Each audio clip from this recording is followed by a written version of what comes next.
सातारा नगर परिषदेच्या निवडणुकांचे आरक्षण जाहीर झालेले आहे। सातारामध्ये 50 जागांवर आता थरार रंगणार आहे। महिलांसाठी तब्बल 25 जागा आरक्षित आहेत। साताऱ्याची नजर आता राजे गटांच्या पुढच्या निर्णयाकडे असेल।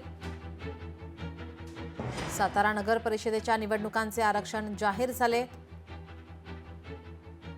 सर्वसाधारणमधून सातारा शहराच्या सर्वप्रथम नागरिक म्हणून नगराध्यक्षासाठी इच्छुक आहे आणि मी आमच्या नेत्यांची आमच्या पार्टीची किंवा मनोमिलनातून जास्तीत जास्त मला नगराध्यक्षपद मिळावं यासाठी मी प्रयत्न करतो। आरक्षणाचा ड्रॉ काढला आणि अतिशय पारदर्शकपणे हा ड्रॉ होता।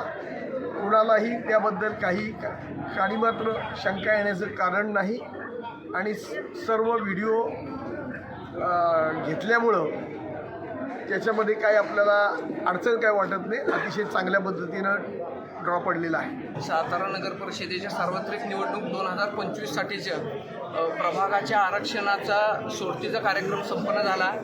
एकूण 50 जागांसाठी ही निवडणूक होत आहे। लोकशाही मराठी ऐका, पहा, जागरूक रहा।